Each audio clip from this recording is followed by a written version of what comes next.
Sejam bem-vindos e bem-vindas ao Interlocuções em Live, um projeto do Departamento de Arquitetura e Urbanismo e Paisagismo da Faculdade de Arquitetura, Artes e Comunicação da Unesp de Bauru, em parceria com a TEVESP. Nossa proposta é refletir sobre questões contemporâneas da arquitetura, do urbanismo e do paisagismo. E a live, a nossa primeira live, esse primeiro debate, tem como tema hoje o patrimônio urbano. É uma pergunta, né? Novas escalas, né? Então, nos tempos estranhos que estamos vivendo, né? Uma das coisas que talvez mais nos tem chamado a atenção sejam essas imagens e notícias das cidades vazias, né? Esvaziadas, centros urbanos esvaziados, com muitas atividades paradas, e especialmente aqueles centros urbanos que se dedicam majoritariamente ao turismo, né? Que tem um patrimônio cultural reconhecido, importante. A gente tem ouvido muitas questões sobre vandalismo, né, e esse esvaziamento, né, por especialização, né, ligada ao turismo.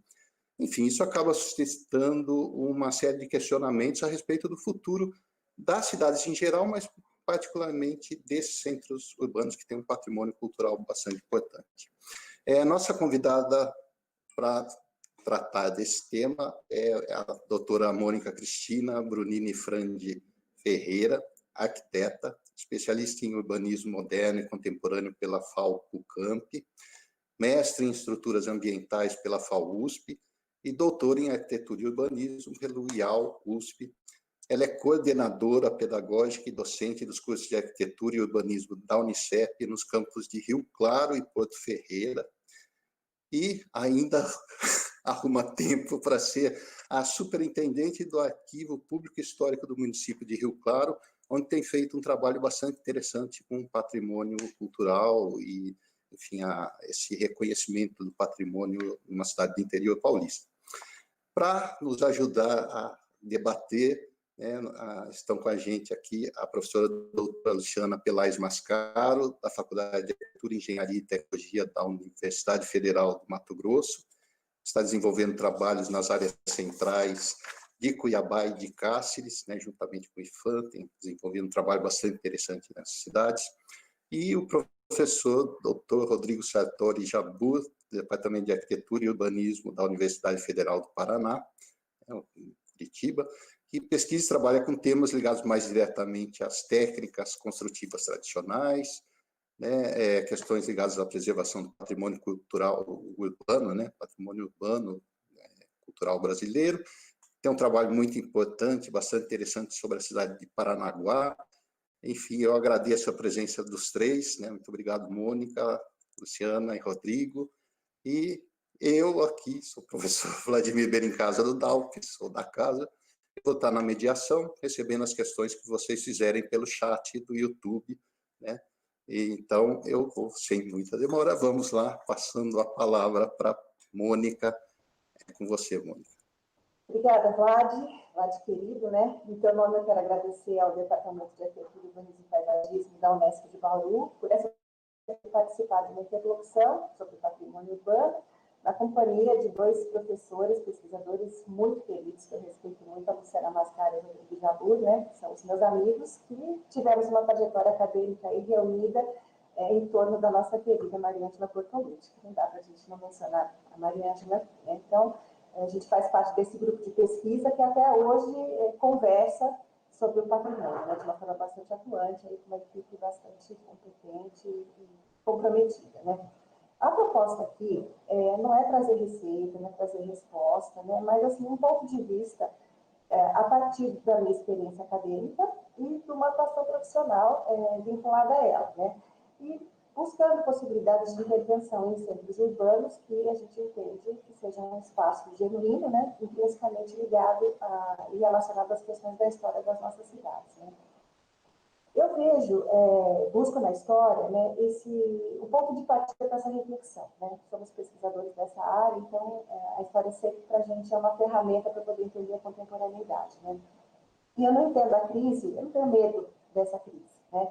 Eu acredito que a crise, para a gente, é uma oportunidade de mudança profunda. Eu acho que é aquele empurrão que falta para você tomar algum tipo de atitude que a necessidade, a urgência suscitam, né? Então, na verdade, é o momento certo para implementar algumas mudanças, né? Nesse caso dessa pandemia agora, eu vou discutir só a questão desse aspecto sanitário, e vou discutir outros, né, que para a gente levou a um momento de introspecção, porque nunca na nossa vida a gente ficou tão recolhido, né, dessa maneira, e um ponto de inflexão mesmo para pôr em prática algumas questões que a gente já vinha diagnosticando há muito tempo, né.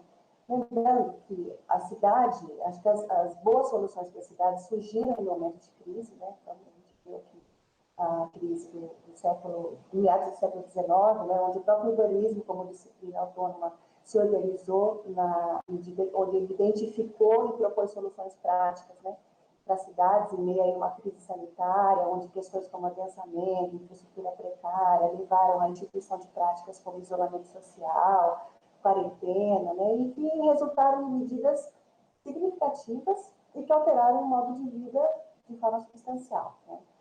Nós, como arquitetos urbanistas, estudamos muito a questão dos códigos sanitários, dos códigos edilícios, né? Então, eu acho que é uma questão de que foi um momento de crise, onde se refletiu e se estabeleceu uma prática que até hoje nós impedimos a partir dela. Tá? Então, para mim, isso daí é um desafio, não é um momento de parada, né?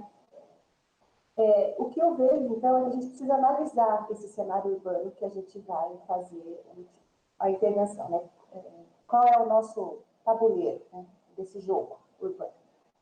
Se a gente for pensar onde eu atuo, no caso, né, que é Rio Claro e Bauru também, né, são cidades aqui do interior paulista que tiveram uma formação, uma constituição em cima do que eu acredito que sejam situações hoje antagônicas, né? Então, por um lado, a ideia do apogeu, com a chegada dos trilhos, a implantação de todo o complexo ferroviário, né, que trouxe a instalação de diversas atividades complementares, acesso a bens e serviços, isso resultou numa adoção de novos hábitos. E até desse processo resulta o que nós chamamos de centro urbano hoje, no caso também com caráter histórico, né, dessa concentração de atividades, verticalidade, adensamento e tudo mais. Né. E, por outro lado, no momento de desativação desse modal de transporte, né, no caso ferroviário, e do abandono de todas as instalações, e claro, nós tínhamos, além do prédio da estação, todo o pátio de oficinas, né? Então, realmente, é um espaço que hoje se encontra subutilizado numa área de urbanização consolidada, o que se chama de filé mignon, no centro da cidade. Né? Então, o que foi um motivo de orgulho, né, de desenvolvimento de projeto, de processo, de progresso, né, hoje é um objeto de descaso, de inadequação, sempre relacionado à barreira física, à cicatriz, sempre é uma palavra negativa, né? Porque entrou no processo de obsolescência que contaminou o todo e que precisa ser revertido novamente, né? Incorporado à dinâmica urbana. Então, acho que é uma questão de que a gente tem essa situação antagônica que precisamos resolver. E quem vai resolver? Né? Eu acho que é um processo que o poder público, que dispõe aí da gestão desses interesses coletivos e da condição de intervir sobre esse espaço, a condição legal de intervir sobre esse espaço, a iniciativa privada, que dispõe de recursos, principalmente financeiros, né, e muitas vezes humanos, né, técnicos, e a sociedade civil organizada sempre, que vai identificar, qualificar essas demandas, e é para ela que o poder público e a iniciativa privada tem que trabalhar, senão não faz sentido. Porque o interesse coletivo é o nosso objetivo sempre, tá? Então, o objetivo que eu vejo dessa intervenção é atender ao interesse coletivo e desenvolver essa capacidade, né, que esse espaço precisa ter, aí no caso, estimulação de geração de emprego e renda, promoção de ocupação de imóveis, trabalhar na questão da segurança, que a gente vê que esses centros hoje têm esses sérios problemas de segurança, devolver também a vitalidade, e aí, no caso, o projeto de espaços públicos de qualidade é, assim, primordial, né? Inclusive, a utilização desse espaço diuturnamente, todos os dias da semana, e a representatividade, que é uma questão vinculada ao crescimento, à identidade, à memória. Então, se tivermos essa questão de atendimento ao interesse público, devolvendo atratividade, vitalidade e representatividade, a gente consegue resolver essa questão, né, atender ao nosso interesse principal, porque o centro não é um problema, ele é um desafio. Né? Então, acho que é a chave que a gente tem que mudar. Né? sempre visto como um problema, não, é um desafio. E de que maneira? Né? Eu acredito que ações paliativas não resolvem. A gente precisa de ação efetiva. E aí é uma questão de mudança de estratégia. Eu acho que não é só vinculado ao patrimônio histórico e arquitetônico, que a gente está acostumado a falar, mas ao patrimônio imobiliário, que ele também é histórico, né? Também é arquitetônico, mas ele tem uma outra lógica. A gente precisa entender essa lógica. Então, entre ações paliativas no patrimônio arquitetônico, que acabam criando ônus, que a gente vê aí, né? Questão do tombamento, que cria sempre esse ônus, essa dificuldade disso virar pauta do poder público, mas substituir por ações efetivas nesse patrimônio imobiliário urbano e criar bônus, tá? Então, quer dizer, no histórico, eu entendo a lógica do histórico é a memória, né? E para questões de história, memória, a gente vê que os espaços, os recursos estão cada vez mais reduzidos, esvaziados, e a tendência é isso não virar pauta. No imobiliário, não. A lógica é o mercado. E para o mercado, os recursos estão sempre disponíveis. É sempre falta, tá? Então, eu acho que a lógica dessa transformação urbana, transformação no sentido de uma ação que transforma, efetivamente, deve levar em conta essa lógica do mercado, entendendo as regras desse jogo e jogando junto. Não adianta, eu acho que a solução está no meio. Não adianta um lado nem do outro. A gente tem que ter solução conciliatória. E não é uma solução pronta, não é uma receita de bolo. Tem que respeitar a cultura, a dinâmica de cada localidade. Isso daí não é um problema, gente. Eu acredito que isso aí é um desafio.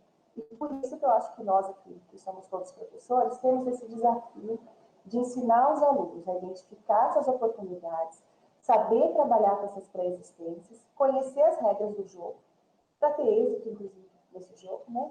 E realmente ser parte importante dessa ação transformadora. Senão, a gente continua do jeito que está.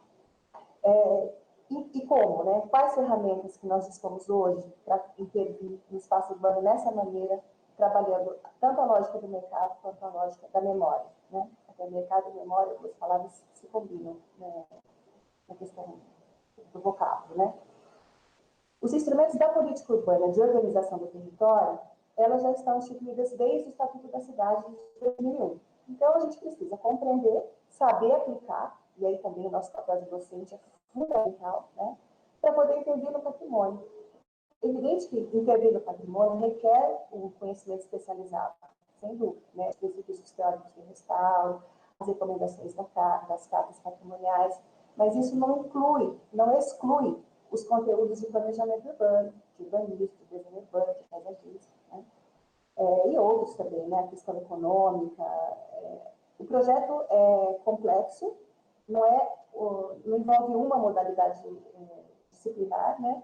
Mas é por isso que o trabalho em equipe é muito importante. E a gente tem que formar, então, profissionais para conseguir dar essa solução prática, numa atitude conciliadora entre pré-existências e demandas contemporâneas, né?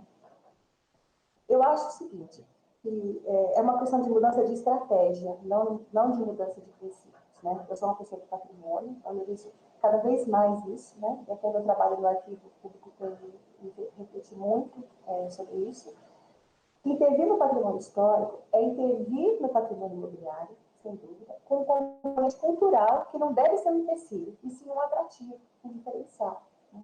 A gente viu ali na Bombarde, no Sesc Pompeia, está um único exemplo, porque a ideia inicial era demolir todo aquele espaço, e a Lina se pôs a esse desafio de pensar, e hoje o Sesc é aquele projeto, né, fantástico, porque ela respeitou a pré-existência e não deixou de atender a demanda contemporânea. Então, eu acho que existem vários exemplos onde isso pode acontecer, então não é um discurso vazio, né? Mas eu acho que é um discurso com uma possibilidade de ação efetiva. Então, entre tombamento e zoneamento, eu prefiro o zoneamento como estratégia. Né? O tombamento, quando o tombamento é pauta, ele tem sempre essa conotação negativa. Ele é ônus, falta recurso, todo mundo lamenta, tanto o proprietário, porque se sente usurpado no seu direito de propriedade, quanto nós, né? Quantas vezes a gente comenta nos nossos grupos que, puxa vida, mais um edifício ruim, né? E o Claro pega fogo, né? Mais um edifício pegou fogo.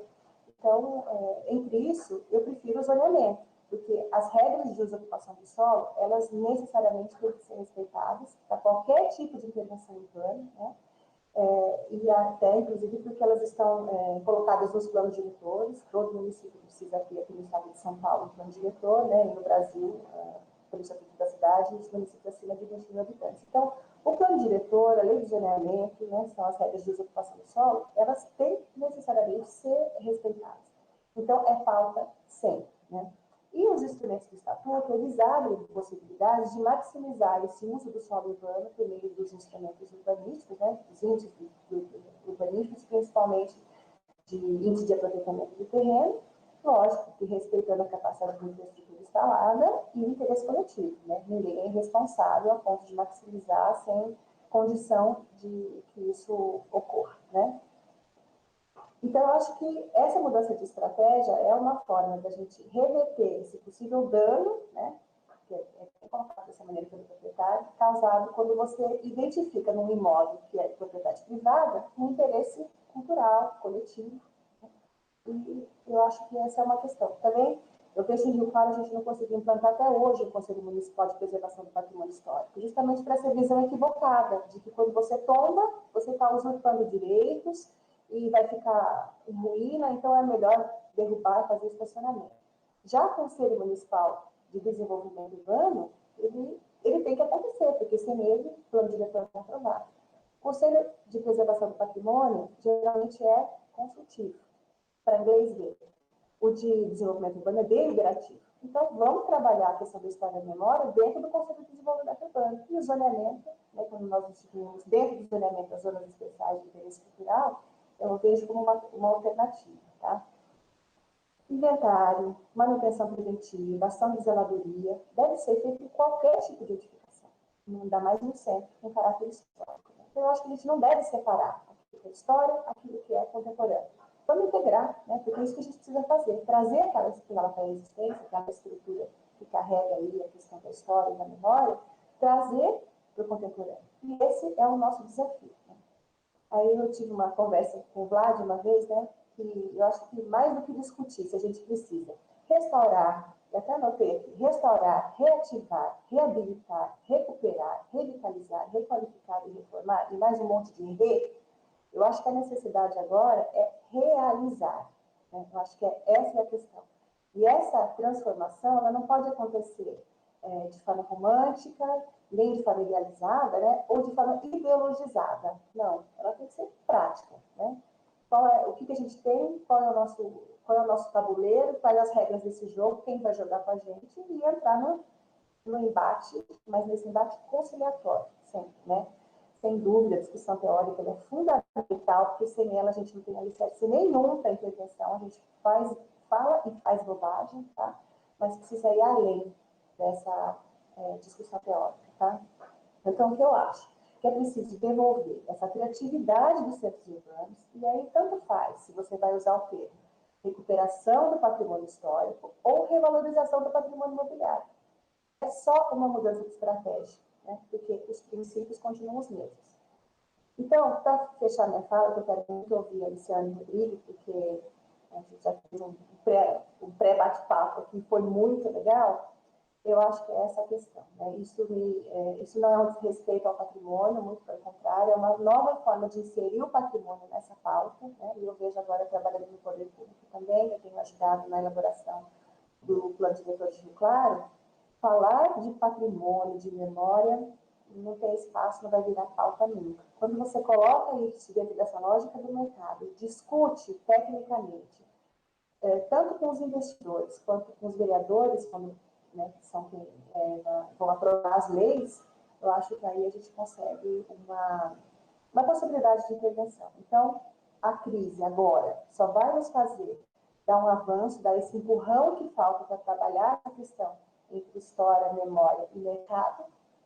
E vamos lá, gente. Acho que a gente tem um papel muito importante como professor, né, de ensinar essa estratégia aí para os alunos. É isso aí, esse é o meu ponto de vista. Obrigada por enquanto. Vamos ouvir agora, né, Vlad? Os nossos convidados. Obrigada. Então, vou passar a palavra agora para a Luciana. Luciana. Deixa eu ligar o microfone aqui. Bom dia a todo mundo, né? Vlad, obrigada mais uma vez pelo convite. É sempre bom estar aqui junto com os colegas, com o pessoal. E o que eu tenho a dizer é que o seguinte, né? Essa questão é bastante ampla e eu acho que a Mônica tem muita razão quando ela diz que a gente tem que redirecionar o entendimento, né? A gente já discutiu um pouquinho sobre essas questões, então, muitos termos, a gente discutiu a questão dos termos, né? Por exemplo, como é que a gente chama esses núcleos antigos das cidades, né? A gente pode chamar de histórico, a gente pode chamar de antigo, como é que a gente chama isso? Porque a maneira de empregar os termos, nessa maneira, estão embutidas já algumas ideias, né? E talvez isso tenha atrapalhado mesmo, né? No sentido de que, se a gente fala só de patrimônio, se a gente fala de histórico, isso não cola na relação que a gente deve ter com a questão do mercado, com a questão do poder público, né? A gente tem que entender um pouco melhor como é que o mercado funciona e entender um pouco melhor como é que esse poder público está funcionando também. E o poder público também tem diversas dificuldades de lidar com essa questão, às vezes, né? Discutimos também um pouco sobre como é que o CAL, por exemplo, poderia nos apoiar no sentido de facilitar essa comunicação e no sentido de capacitar as pessoas que estão dentro das prefeituras para que elas possam lidar com a questão de uma maneira mais acertada, né? Nesse sentido, o que tem dificultado um pouco o entendimento e mesmo a preservação, né, da memória, do patrimônio imobiliário, como a Mônica está colocando, e que eu acho muito bom a gente tentar se apropriar desses outros termos para poder refletir melhor, né? O que tem atrapalhado um pouco talvez seja o entendimento de que o tombamento está restrito a um perímetro e isso está apartado do resto da cidade, né? E daí a gente começa a discutir também sobre as centralidades, né? A cidade não necessariamente tem uma centralidade só. E como é que a gente consegue articular esses vários centros da cidade? Porque, de novo, né, vamos retomar a teoria. Quando a gente pensa no Giovannoni, ele já estava dizendo para a gente que a cidade tem vocações diferentes dependendo dos lugares dos lugares nos quais a gente está pensando, né, a cidade. Então, existe um local que é mais antigo, que tem referências históricas, existem outros locais que têm outras vocações, né? Tem outras características. Então, se a gente não consegue articular as características diferentes que a gente tem nessa cidade, quando a gente fala, né, da cidade da América Latina e não sei o que, a gente coloca aí também uma série de complexidades que talvez a gente não tenha em outros lugares do mundo, né? Porque a gente tem essa cidade que é imensa, que se espraia, e quando a gente fala de patrimônio, parece que a gente está falando só do centro antigo da cidade, daquela cidade formal, e a gente sabe que que as nossas cidades elas não se resumem a isso. E a gente pode pensar até que as cidades médias, né, de médio porte, elas também não estão restritas só a isso, né? Então, a gente tem que articular os centros, as características dos centros e deixar de pensar que o histórico está restrito a um perímetro quer dizer, dentro desse perímetro tudo interessa e o que está fora não interessa para nada, a gente pode fazer o que quiser, da maneira como a gente quiser, explorar da maneira que a gente quiser. E, na verdade, como a cidade é um elemento onde alguns locais têm impacto sobre os outros, a gente pode até pensar isso. Acontece, né? Por exemplo, aqui em Cuiabá isso acontece, é justamente essa dinâmica desse crescimento desordenado da cidade que vai se espraiando que causou a degradação do centro antigo aqui de Cuiabá, né? Então, a gente não pode pensar a cidade de maneira isolada, né? Quer dizer, os seus lugares de memória ou os seus lugares que têm características diferentes, eles têm que ser pensados de maneira articulada, né? Daí voltamos lá. O Giovannoni está falando isso desde o final do século XIX, né?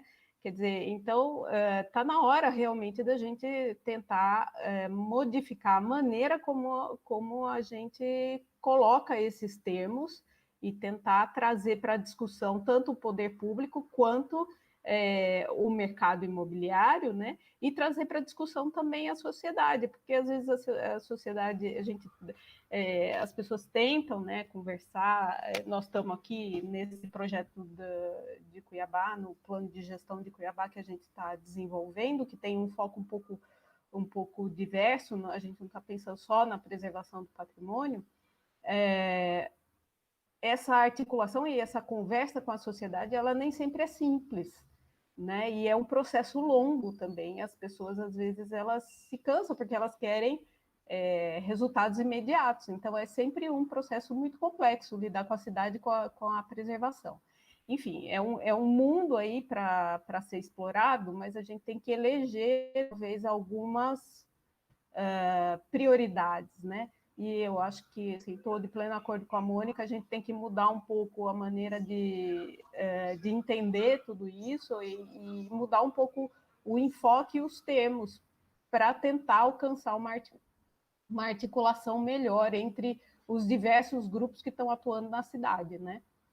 É mais ou menos por aí. Eu acho que eu até, se houver tempo, eu gostaria de perguntar para a Mônica como é que isso tem acontecido em Rio Claro, se ela tem alguns exemplos assim concretos para dar para a gente de conversa, tanto com a sociedade quanto com o poder público, e principalmente com o mercado, né?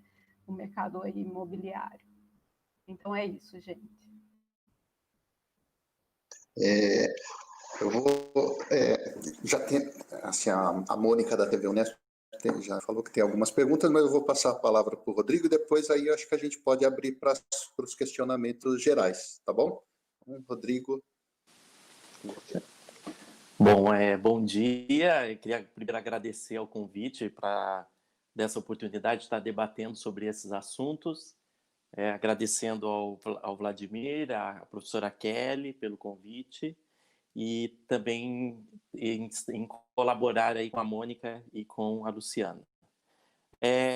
Eu acho que é um debate muito interessante o que a gente está pensando nesse momento, que é esse período em que muitas pessoas ainda vivem um isolamento social, né, em que novas experiências em relação à cidade, em relação até à forma de viver, né, nas suas casas, elas mudaram, né?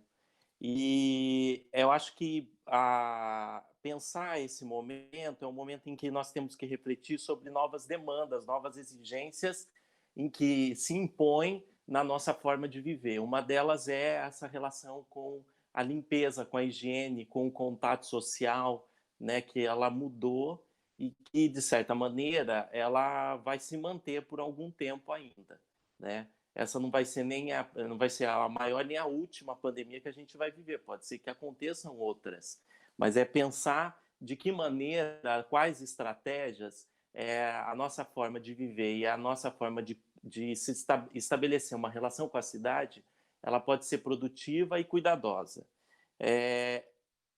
Nós estamos retomando ideias e debates que já aconteceram em tempos atrás, mesmo no século XIX, até a Mônica citou, dessas preocupações sanitárias, né, e que revelaram novas propostas para cidades principalmente pensando no contexto brasileiro, essas cidades do interior paulista, no século XIX, a transição para o século XX também, pensaram suas cidades dentro de preocupações com infraestruturas, com a questão da ventilação, das casas, né, com essas preocupações, e que agora elas se retomam, claro, de outra maneira, né, com preocupações, quer dizer, a gente compreende um pouco melhor de que forma essas doenças estão se propagando, de como esse contágio acontece. E aí a gente vem refletindo sobre essa forma em que, e principalmente no que se refere aos deslocamentos, né, de como as pessoas estão lidando com essa situação da pandemia e lidando com essa relação com a cidade a partir das suas estratégias, tanto do trabalho, do consumo, do próprio lazer, né, de como isso pode acontecer. E quando a gente veio com esse debate sobre novas escalas, pensando a ideia do centro histórico, pensando a ideia dessas áreas históricas de interesse, que não são restritas apenas aos centros das cidades, mas a gente pensar qual a relação e quais as escalas que os moradores, os habitantes das suas casas têm com essas. E essas escalas têm, por exemplo, na maneira como o consumo tem acontecido nesses territórios urbanos, que por exemplo, a ideia de que você não pensa mais em grandes deslocamentos, né? Pensando a ideia, por exemplo, eu vou a uma padaria ou eu vou ao mercado, eu não, nessa situação em que nós estamos vivendo, a gente não está pensando numa estratégia de ir muito distante de onde a gente mora. Às vezes a gente tem preferido consumir nos lugares mais próximos da gente, né? Então isso é uma coisa a se pensar. É pensar que a forma de morar, a forma de viver, ela também está derrubando agora essas distâncias. Eu tenho que pensar em formas de me deslocar mais práticas, às vezes, de certa maneira, de forma individual, que não está ligado a um transporte coletivo ou ônibus, que é um risco, né, que acaba sendo um risco de contágio, mas pensando em outras estratégias, ou ir a pé, ou usar a bicicleta, né? Então, eu vejo essa ação dessas escalas, eu estou falando começando por essa discussão, para pensar que estratégias essas cidades, principalmente essas cidades que têm um conjunto urbano de referência importante, seja ela uma cidade pequena ou seja uma grande cidade, pode refletir a partir daquilo que existe e aproveitar daquilo que já existe como estrutura urbana para pensar esses deslocamentos, para pensar essa vida mais concentrada, uma vida em que os deslocamentos são menores. E a gente, quando pensa isso dentro de uma escala, que é a escala do caminhar, a escala do pedestre, a gente pode pensar que as cidades, por exemplo, pegando as cidades do interior paulista, esses centros das cidades, pensando o centro, né, que é a formação, que são os núcleos iniciais dessas cidades, são cidades que têm uma implantação que tem uma escala de pedestre, né? As quadras são pequenas, você tem deslocamentos menores, né? São bastante ventiladas, você tem praças, em muitos casos praças generosas, grandes praças, e pensar que existe um desenho lá que está constituído, que já é antigo, que é um desenho de um traçado de xadrez, né, que a gente chama o traçado de xadrez regular, e que ele poderia ser aproveitado. E aproveitado de uma maneira em que um dos problemas que eu percebo nessas áreas por exemplo, você não consegue... as áreas de circulação de pedestres elas são pequenas, né? As calçadas são estreitas, porque existe uma predominância do automóvel, do estacionamento do carro, do deslocamento do carro, às vezes até em alta velocidade. Então, o que a gente poderia pensar como estratégia para essas áreas? Pensar, por exemplo, a ideia de que eu preciso ampliar essas áreas de pedestre. Eu preciso ampliar tanto uma área de pedestre porque você tem calçadas pequenas que demandam maior concentração de pessoas. Eu tenho que ampliar isso, pensando nesse contexto. Pensar em estratégias de privilegiar, em alguns momentos, a bicicleta, né? O andar a pé, o andar de bicicleta, como estratégias para essa situação e até depois dessa situação. E pensando que nós, quando sairmos dessa situação da pandemia, a gente vai ter uma dificuldade financeira, econômica do país, que já acontece, e dos estados e municípios muito grandes. Então, qual é a ação? E, ao mesmo tempo em que o debate sobre a ação do Estado, cada vez ele está se fortalecendo. A gente precisa de uma ação do Estado a essas situações. E aí pensar em estratégias que não tenham altos custos. Quais seriam estratégias que poderiam se pensar para essa cidade pós-pandemia, ou para pensar a cidade histórica, ou para pensar esses centros? Uma coisa, eu acho, que eu vejo assim, que já é um panorama em países onde a pandemia já passou, essa primeira etapa, né, essa primeira grande leva da doença já passou, que é são essas questões, é o pedestre. Então, por exemplo, você tem Milão com estratégias atuais, recentes, isso está sendo divulgado nos jornais, de ampliação das áreas de pedestre, ampliação da bicicleta, das ciclovias. A França, por exemplo, Paris, né, pensando Paris, a prefeita de Paris já pensa numa estratégia para a sua campanha, porque ela, novamente, ela é candidata à prefeitura da cidade. O discurso dela é a Paris em 15 minutos. Ou seja, você na sua moradia, você se desloca no máximo 15 minutos, você tem a maior parte do serviço necessário para a sua vida.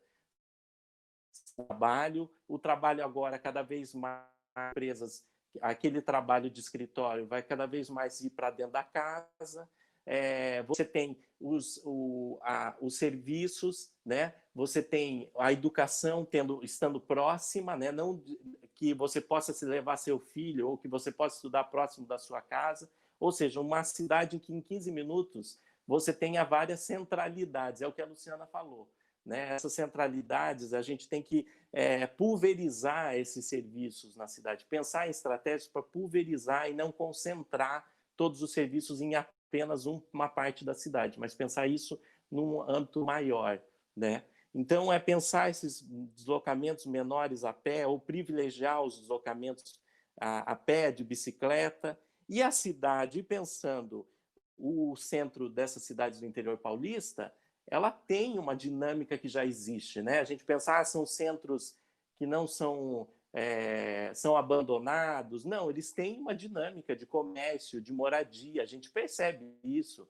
Eu vi em São Carlos, eu vi em Ribeirão Preto. Ribeirão Preto tem uma dinâmica incrível no centro da cidade. Só que a gente precisa pensar em estratégias para melhorar essa dinâmica e pensar também para quem a gente quer esse patrimônio, para quem a gente quer colocar como representativo desse patrimônio. Eu acho que é um momento também para se discutir essas coisas.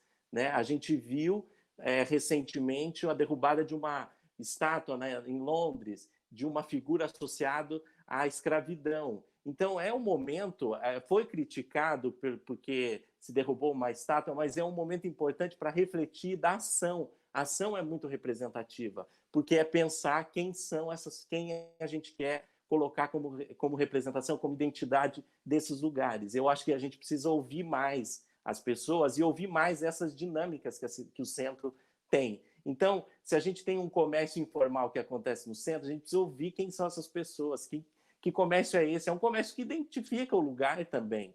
Né? Isso vem desde o século XIX, esse comércio informal está acontecendo. Gente que vende fruta, gente que vende coisas na rua.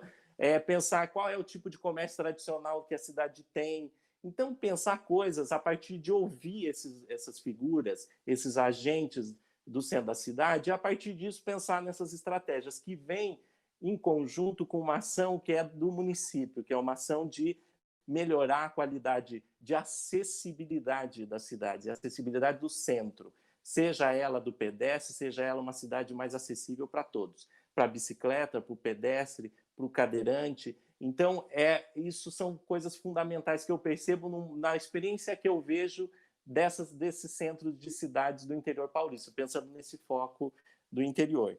E eu acho que a gente tem ali um campo muito interessante de experiências e a universidade com esse papel também fundamental na colaboração com o poder público, na colaboração com o próprio mercado imobiliário, pensando estratégias, pensando em compreender esses lugares, pensando na ideia de que a arquitetura, as ciências sociais, a história, a geografia tem um papel fundamental para compreender esses lugares e, a partir dessa compreensão, a gente pensar em estratégias que sejam a médio e longo prazo. E pensando em estratégias que não sejam caríssimas, que custem muito, mas pensando em estratégias que sejam efetivas, mas que não demandem gastos exorbitantes do poder público.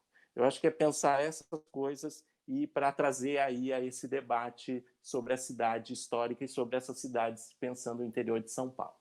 É isso. Obrigado, Rodrigo.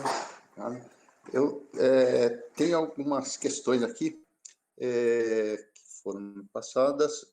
É um comentário da Renata Ribeiro, né, a respeito, falando sobre as instâncias turísticas e os municípios de interesse. Eu vou falar as várias perguntas e acho que depois a gente pode ir comentando.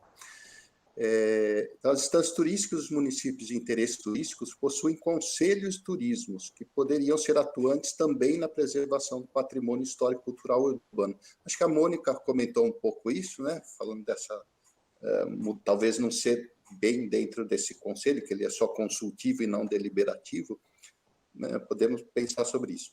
Um outro comentário que até surgiu numa conversa anterior que a gente teve é da Larissa Andreccioli, que fala sobre o papel do CAU, né, nessas questões, né, que para ela também, inclusive, para mim, que está um pouco ausente, né, se tem algum apoio nisso, né, e talvez fosse, e acho que assim, aí um comentário meu, né, essa questão dos institutos de planejamento urbano, que dão uns resultados tão interessantes em algumas cidades, isso poderia virar uma prática, né? E está dentro do sei lá, Estatuto da Cidade, ser uma implementação, né?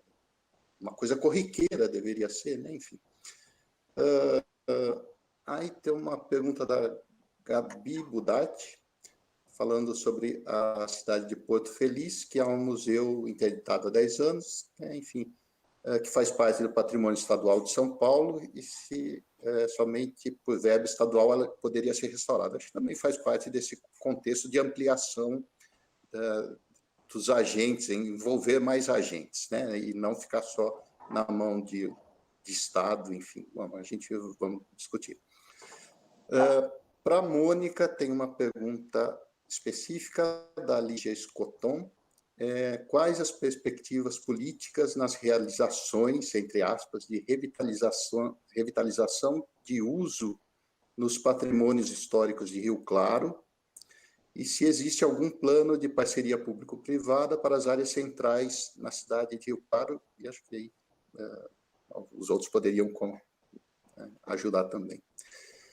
Para o Rodrigo, né, então anota aí, tem uma pergunta da Mariana Pereira Horta Rodrigues, que ela fala que a fala do Rodrigo lembrou muito o Morte e Vida de Grandes Cidades, a Jane Jacobson, né? E se então se pode pensar essa complexidade também para cidades pequenas, e não somente nas metrópoles. Uma última pergunta, por enquanto, é da Larissa Crivellari, para a professora Mônica. Qual a maior dificuldade que ela tem enfrentado em relação à cidade, ou que se apresenta na cidade de Rio Claro, né? Então, acho que eu passo a palavra para Mônica, primeiro. Pode ser. Uma delícia ouvir a Luciana, o Rodrigo, né? A gente sempre aprende quando discute com esse grupo, tá? Primeiro, acho que eu vou responder a pergunta da Lu, que ela me falou de exemplos concretos, tá? Eu acho, Lu, que o que a gente precisa é começar do zero, que é começar a conversar. Tirar esse ranço dessa ideia de que o tombamento, qualquer iniciativa em relação a um edifício histórico ou a trabalhar com história e memória é ruim, tem perda, não é isso. Acho que a primeira questão é essa que a gente está fazendo em Rio Claro, é conversar e conciliar. Na revisão do plano diretor, por exemplo, a gente está trazendo os interessados, né, e pessoas do mercado imobiliário, pessoas da sociedade civil, para uma conversa técnica, né? E qualquer alteração que está sendo pedido no plano diretor, a gente pede a justificativa técnica. Aí a conversa fica técnica. Porque e assim, sempre em cima do interesse coletivo. Quando você tem, por exemplo, uma mudança de zoneamento em determinada área, às vezes a pessoa chega até com a matrícula, quero que mude aqui. Aí você começa a conversar e mostrar no concreto, a gente quer sabe disso no mapa. Você acha que isso daí é coerente com a questão da cidade toda? Aí fica chato a pessoa continuar com aquela conversa, entendeu? Então, da nossa parte como técnico, a gente tem que abrir o diálogo, colocar a questão clara e entender o outro lado também. Então, é o que eu falo, a solução está no meio. Não adianta a gente puxar para um lado, se ficar cada um puxando para um lado, a corda arrebenta, não dá certo. Então, eu acho que a conversa é importante e você ter o espaço no poder público, sem dúvida. Né? Então, eu acho que eu tenho essa oportunidade e estou tentando fazer da melhor maneira, tá?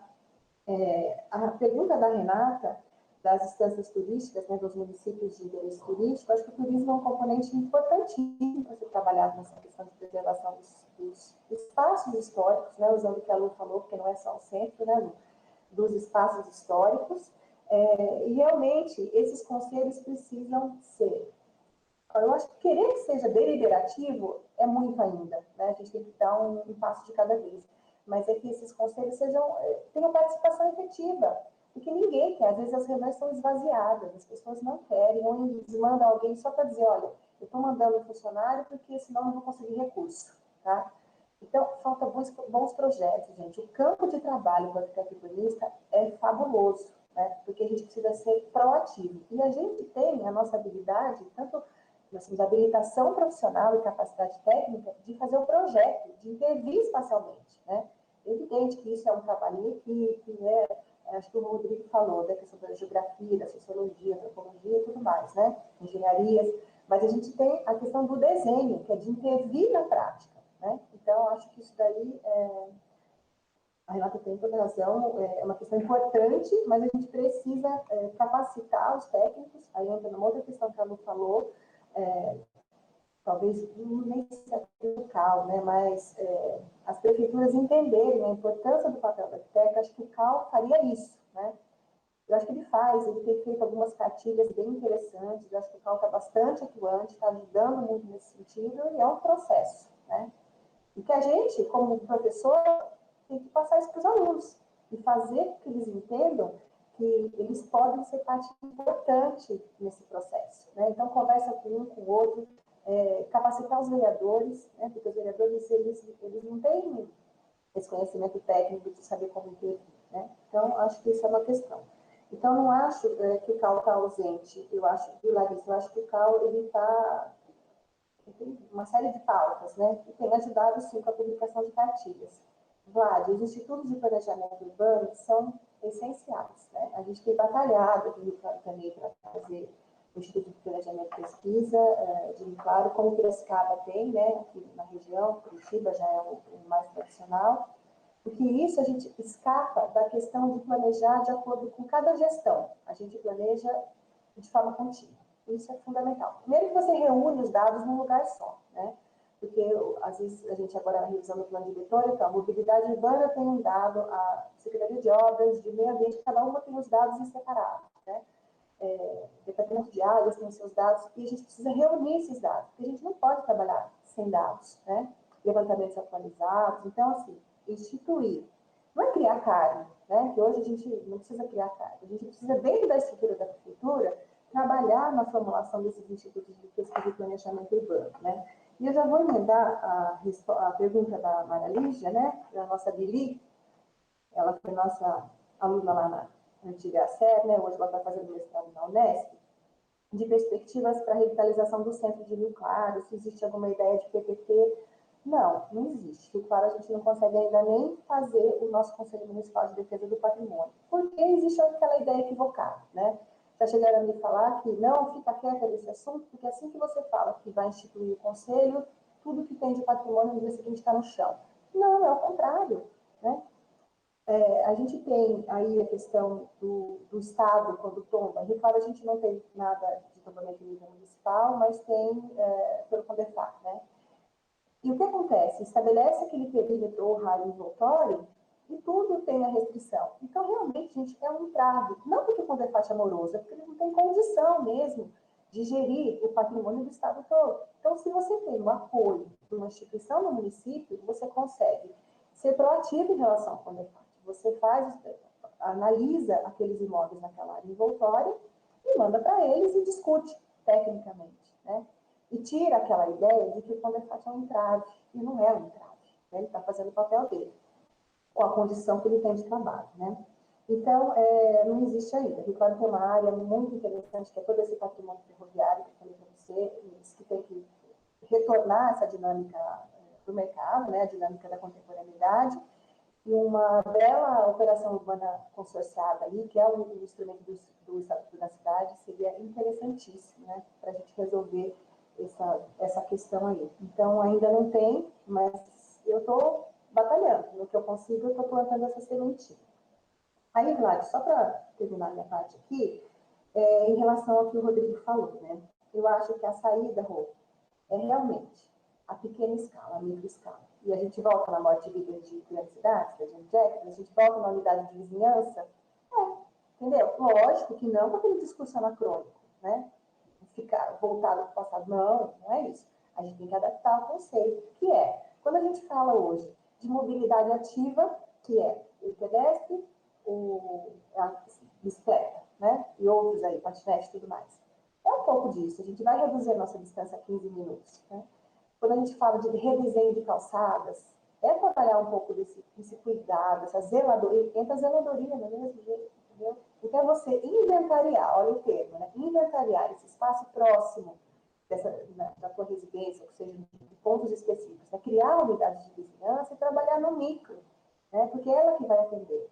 E o zoneamento, gente, ele tem um instrumento para isso. Quando você estabelece uso misto, você resolve problemas tanto de condição de atividade terciária complementar ao uso residencial, quanto a questão de segurança mesmo, né? Segurança pública, que a gente tem visto. Então, a saída é essa, eu acho, a mobilidade ativa, a acessibilidade, pensar de forma sistêmica. Então, se eu estou na minha microescala, lógico que eu não vou trabalhar em espaços, eu tenho que pensar no todo depois. É só, né, parece simples, mas não é simples, você juntar isso de uma forma sistêmica. Então, se você junta as unidades de vizinhança, é um pouco do que o Howard falava na Cidade de Jardins. Se você une a Cidade de Jardins num sistema de cidades, você resolve essa dinâmica, né? E sem grandes investimentos. Não tem dinheiro para grandes investimentos, né? Então, um redesenho de calçadas, uma definição de ciclovia e ciclofaixa, um sistema de praças, né, de parques públicos. Eu acho que isso daí é a grande saída. E o CAL tem feito isso também, com as cartilhas, e a Prefeitura de São Paulo tem um trabalho muito interessante que eu tenho passado para os meus alunos no urbanismo, que é de desenho de calçadas, de boas práticas de acessibilidade e mobilidade. Então, a gente tem aí. O que falta é a gente conseguir entrar no poder público, porque é ele que vai propor, né, tem a condição de propor e de gerir todo esse trabalho, e começar a plantar sementes. É processo. Aí eu paro, senão não paro mais.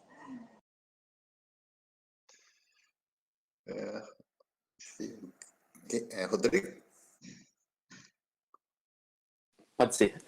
Só respondendo a Mariana, pensando nas cidades pequenas, as cidades, né, menores, aí é mais interessante ainda, porque você tem situações de cidades pequenas em que o tombamento não existe, né? Você não tem uma ação de preservação efetiva do Estado, mas que as pessoas, de certa maneira, elas têm essa iniciativa de manter ou de cuidar como uma forma, como uma relação afetiva com a cidade. Eu acho que a gente encontra alguns casos muito interessantes, como o caso que a gente já visitou várias vezes, já foi, conversou, em Bocaina, Mococa, né? São cidades menores, mas que têm ainda um conjunto considerável, né, de construções do século XIX, começo do século XX, e que muitas desses proprietários eles ainda mantêm por iniciativa própria, interesse até de uma relação afetiva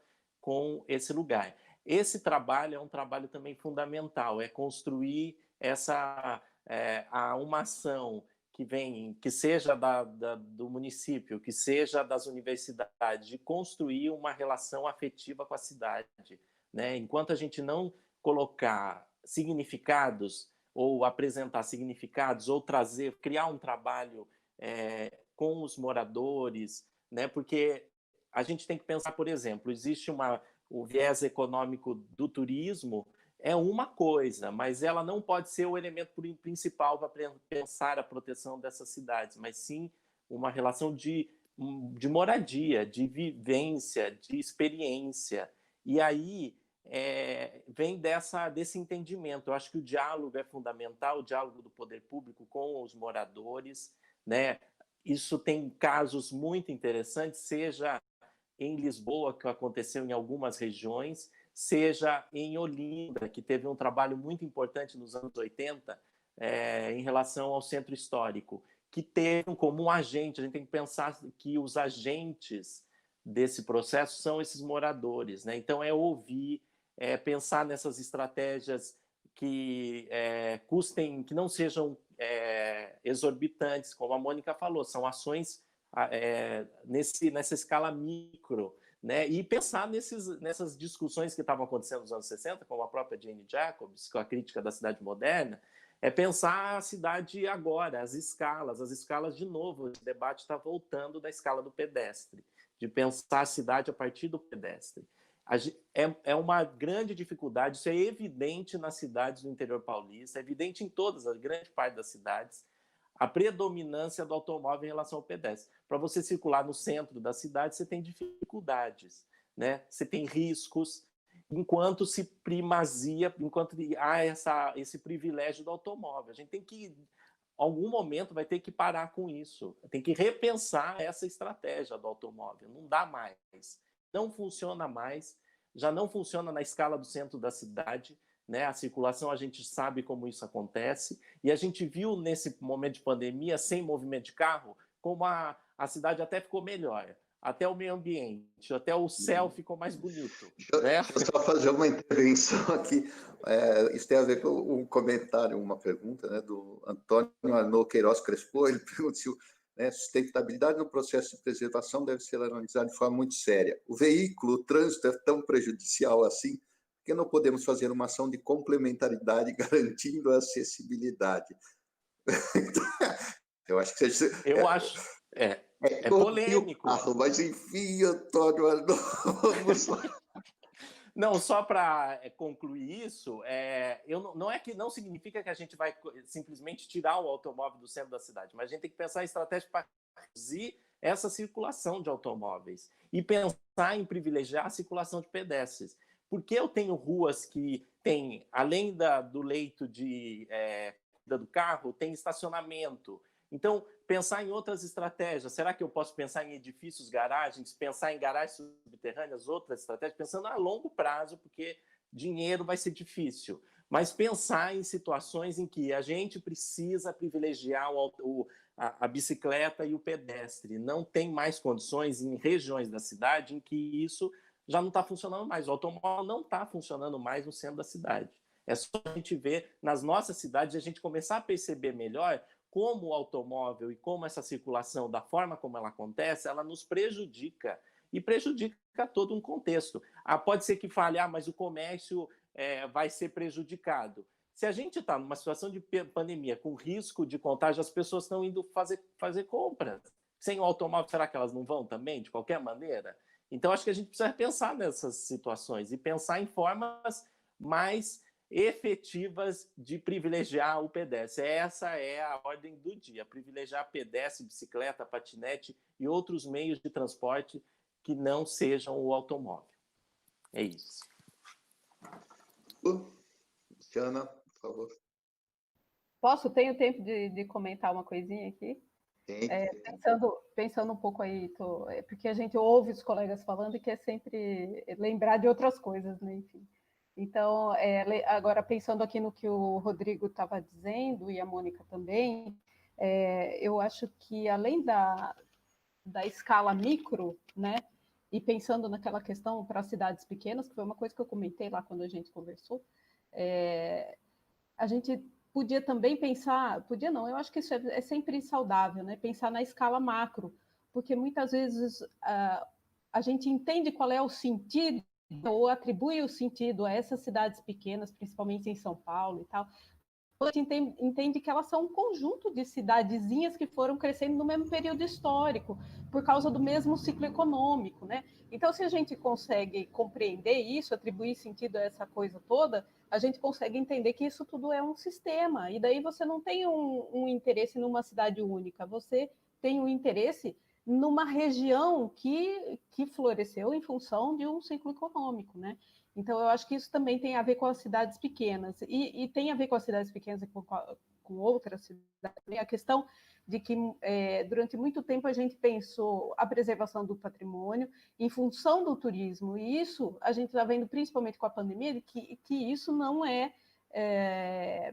não é a melhor maneira, porque senão a gente cria, e a gente sabe que isso aconteceu também em muitas cidades, né? A criação desses cenários que viviam em função desse turista, né? Que de repente esse turista que vem de longe, que fica algum tempo, gasta bastante dinheiro, mas a gente esquece das pessoas que estão vivendo ali, né? Então esses cenários eles se esvaziaram e as cidades estão enfrentando problemas por causa desse grande esvaziamento. Então, pensar na pessoa que vive, que trabalha, que vive em função, que tem a vivência da cidade ali naquela região onde ela está, né? A definição de perfis de atividades econômicas, isso está muito ligado à dinâmica da cidade. Daí a gente não precisa pensar nesse cenário. Esse cenário é uma coisa que também já ficou lá para trás. Eu acho que isso é uma coisa importante da gente lembrar, né? Eu acho que isso é importante para os alunos também. Era só esses dois aspectos que eu queria lembrar. Tem alguns comentários aqui. A gente vê, o Lucas Pâmio, né, ele fala, agora, somado à baixa visão da população enquanto sociedade, junto à inércia da esfera pública em relação a ataques de vandalismo ao patrimônio, o que os órgãos competentes podem fazer? Eu acho que isso é acho que foi um dos detonadores dessa conversa, né? Umas notícias sobre vandalismo na região do Arco do Teles, lá no Rio de Janeiro, né? Isso que também esse esvaziamento, essas regiões que ficaram meio especializadas e dependem de uma única atividade, no caso o turismo, né? Eu li uma notícia até que tinha comentado com vocês sobre Lavras Novas, né? Que é um distrito de Ouro Preto e que de repente ela se especializou no turismo, né? Abandonou qualquer outro tipo de atividade. E aí o comentário de uma das pessoas da cidade, né? Vamos comer quarto de pousada agora, né? Foi isso que ela disse. Enfim, né? O que esses vandalismos nessas regiões ficam esvaziadas porque já não há mais turistas, as lojas não estão abertas, né? O que se pode fazer? Eu acho que tem a ver com tudo isso que a gente tem comentado nessa. Acho que o Rodrigo, a Mônica, mesmo a Lu comentou a coisa né, um centro ele tem que ser vivo, ele não pode conter ou, né, responder a uma só atividade, né? Ele tem que conter moradia, ele tem que conter o pequeno comércio, o comércio que atende aos turistas, digamos assim, mas a pessoa que vive ali tem que ter escolas, né? Enfim, acho que isso são questões que sente e tem visto há muito tempo, né? Desde o esvaziamento de centros de grandes cidades, como São Paulo, né? Aquela região central que foi extremamente esvaziada, e já há algumas décadas, toda aquela operação de Vivo Centro tal, tem dispensado esse retorno de atividades como escolas noturnas, né, da habitação, né, essa habitação social, né, esse grande conjunto de imóveis que estão vazios e que deveria haver um pouco mais de agilidade nesse processo de transformar isso em habitação para pessoas de baixa renda, né, que daria uma vida ao local, enfim.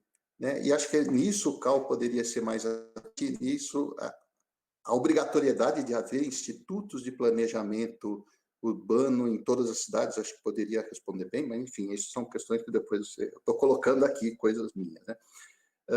Tem algumas outras coisas, né? Acho que vai muito nisso que a Rodrigo e a Luciana acabaram de falar, da pergunta da Rocio Fernandes Baca Salcedo, professora do DALP, né? Ela fala, comentário, né? O mercado pode atuar em contextos históricos dentro de um marco de regulamentação e com métodos para a preservação do patrimônio. O que fazer em municípios onde não há instituições patrimoniais? Quer dizer, acho que isso é uma coisa interessante, aquilo que a Mônica pontuou, né? Quer dizer, mudar um pouco, não precisa ter, né? Pode ser na Secretaria de Desenvolvimento, né? Enfim, mas vamos combinar. Mais uma pergunta aqui, né? Fica para todos aí. Diego Bermejo Oba.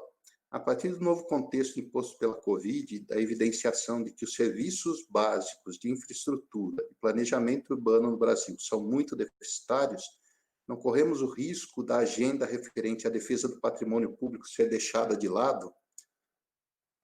Acho que não, acho que agora tem que ser pensado, porque ela vem sendo deixada de lado, né? Então, de repente, agora ela ser inserida nisso e trazer respostas a problemas de habitação, problemas de uma série de coisas, né? De emprego, de criação de emprego. Um comentário do professor Samir Hernandes Tenório Gomes, né? A instabilidade política das prefeituras paulistas tem desencadeado problemas não só na gestão de reutilização dos edifícios históricos, mas também na falta de ações duradouras e consistentes. Acho também essa questão dessa Instituto de Planejamento Urbano, essa obrigatoriedade. Né? Acho que uma coisa é o Estatuto da Cidade, né? Ele também deveria ser mais incisivo, né? Mais dinâmico, né? Menos só criador de ideias, né? Assim, fomentador de ideias. Acho que tinha que ser um pouco um instrumento mais deliberativo, mas, enfim, isso é uma coisa que vai ser repensada. História de Amanda Souza. Aqui no centro de Fortaleza, houve uma ampliação das calçadas com espaços sinalizados no asfalto, no que antes era caminho para carros, mas ainda só em algumas ruas principais do centro de Fortaleza. Já é alguma coisa. Enfim, eu gostaria... Assim, eu passo a palavra para... Vamos passar para a Mônica, depois para a Luciana e para o Rodrigo, e depois a gente vai terminando, porque já estamos com 11h06, está 11h07 agora, tá bom? Bom, vou ser bem rápida. Vlad, o estatuto ele é federal, e como não tem receita de bolo, ele tem mesmo que trabalhar nessa forma geral, e ele deixa para os municípios estabelecerem nos planos diretores e nas leis complementares essa peculiaridade, tá? Então, o assessoramento tem que ser generalista, né? Mas cabe ao município. O município tem um papel importante, é ele que vai aplicar a política pública efetiva, né? Então, a questão é a conversa no município. Mas tem uma coisa que eu achei bonito que o Rodrigo falou, que a gente tem que construir, né, relações afetivas com a cidade. A gente está fazendo no arquivo público um trabalho de educação patrimonial, ou ação educativa, que é de ensinar, com documentos do acervo, a história da cidade. Então, a gente produziu jogos tradicionais, quebra-cabeça, jogo da memória, caça-palavras, jogo de tabuleiro, né? E a gente construiu esse projeto junto com os professores, coordenadores da rede municipal. Uma das peças dessa vou chamar Arque Aventuras, que o projeto vai essa semana, é um caderno que chama Arque Registros, e que a gente fez folhas, né, tamanho A4, para facilitar que as professoras xeroquem isso daí, porque também não tem recurso para imprimir isso, né, contando a história da cidade. Então, sempre tem um texto pequeno, adequado à leitura das crianças, porque é onde eles têm, de acordo com os PCNs, né, os Planos Curriculares Nacionais, o estudo da história da cidade, e eles têm nos livros uma coisa geral, e depois eles precisam fazer a questão do município, e as professoras não têm nem tempo e nem conhecem a história da cidade. Então, a gente tem um breve texto, imagens do acervo, e é naquela linguagem de criança, para saber mais, você sabia, trabalhar a questão das curiosidades, né? E a professora vai desenvolver a história da cidade durante o ano letivo, e a criança vai montar uma peça gráfica, né?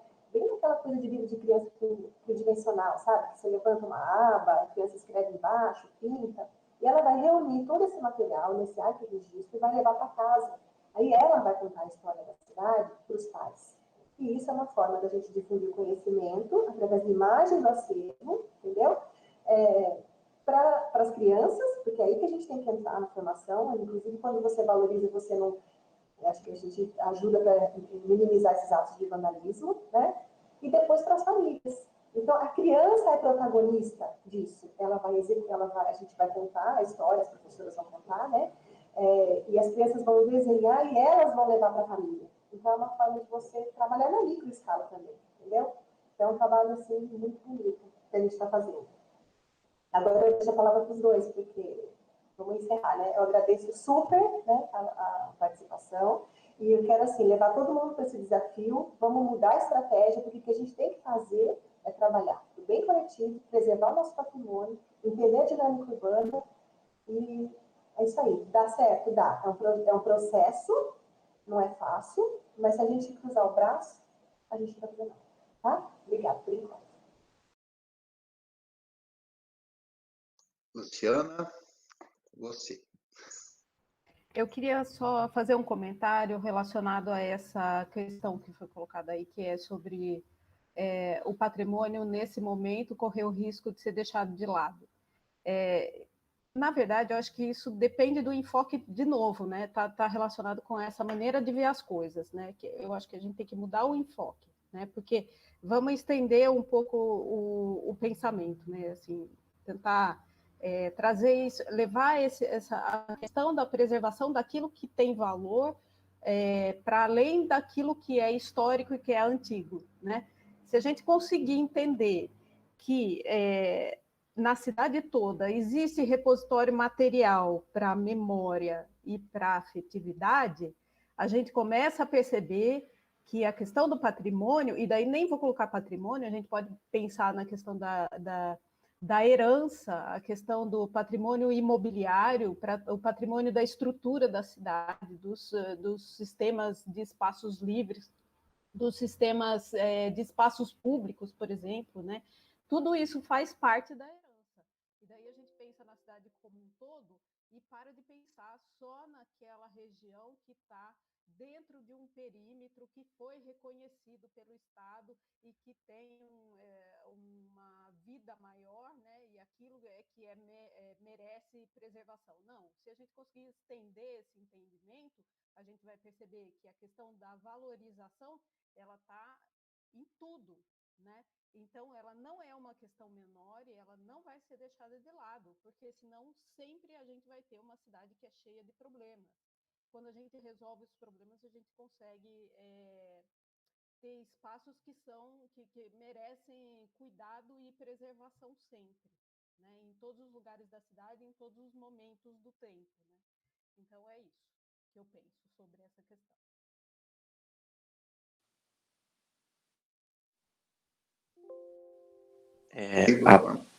Posso? Eu acho que a gente, sobre essa questão dos riscos, acho que é um debate bastante polêmico, a gente vê um enfraquecimento, né, das instituições culturais, de uma maneira geral, né? Pensar que nós tínhamos Ministério de Cultura, agora a gente tem uma Secretaria de Cultura subordinada ao Ministério do Turismo, que nem secretário nós temos, pensando num contexto federal. E como isso afeta as ações nos estados, né? A gente pensar que há uma redução dos orçamentos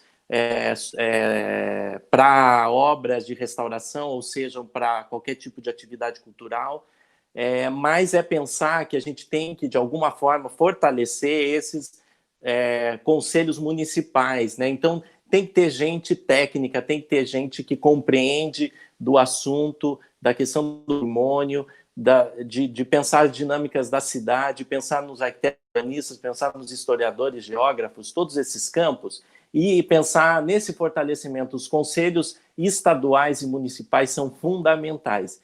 E a gente precisa fortalecer muito os conselhos estaduais, principalmente para poder atender as cidades menores, às vezes que não têm a capacidade de ter um conselho, mas que pode ter uma assessoria efetiva do Conselho Estadual. Então, acho fundamental, a gente tem que dar mais importância para os conselhos municipais, estaduais, pensar nessas estratégias de um contexto em que a ação sobre o centro histórico, sobre a área histórica, é uma ação que tem que estar se conectando com toda a cidade, não, como a Luciana falou, não só pensar na ideia de uma área restrita, mas pensar isso num contexto de circulação total da cidade na sua totalidade, e pensar também que qualquer tipo de ação nessas áreas, sejam elas obras ligadas ao poder público, elas precisam ser apresentadas, dialogadas com a comunidade, com a população. A gente não pode colocar uma imposição de desenho urbano nessas cidades, a gente precisa colocar uma forma de criar estratégias de comunicação com as pessoas que vivem nesses lugares. Olha, existe uma proposta que é essa, e promover debate. Então, com as associações comerciais, com as associações de moradores. Então, isso é fundamental para que isso, de certa maneira, crie mais ligações entre a unidade e a cidade. E esse trabalho que a Mônica tem feito no Arquivo Público, ele é fundamental. Eu acho incrível o trabalho que ela tem feito, porque arquivo, essa imagem do arquivo que só entulha a coisa velha, não é isso. O arquivo é outro elemento fundamental das cidades. A gente precisa que as cidades mantenham seus arquivos, porque essa é a memória e é dessa forma que a gente pode construir uma parte dessa história da cidade, compreender esses processos e usar isso como valor para as cidades antigas e para a cidade na sua totalidade. Eu penso dessa maneira sobre essas questões.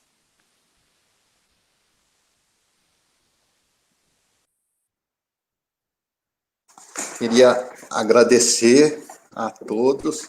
Acho que foi uma discussão, acho que tem muita coisa, né? Eu acho que aquilo que vem falando, né?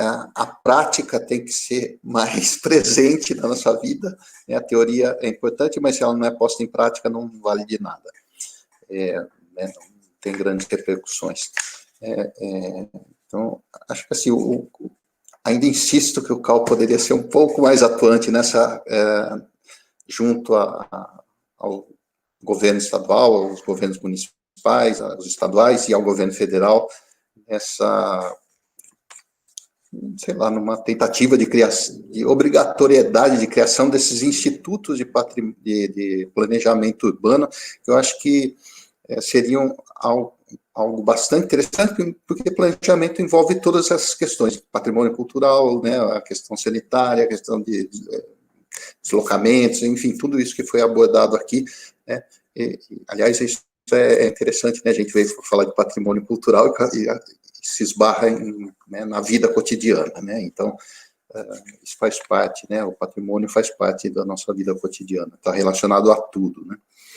Bom, vamos encerrando por aqui, né, esse bate-papo acho que foi extremamente produtivo, né, agradeço a participação da Mônica, né, da Luciana, do Rodrigo, né, muito obrigado a vocês que acompanharam essa live, né, pelo chat do YouTube, aí pelo YouTube, né, da TV Unesp, e a gente convida a todos para participar das outras lives, os outros debates que vão acontecer nesse projeto aí, né, do DAUP, que são as interlocuções em live, né, do Departamento de Arquitetura, Urbanismo e Paisagismo, da Unesp Bauru, e avisando que depois dessas lives a TV Unesp vai disponibilizá-las na íntegra, né, no seu canal do YouTube.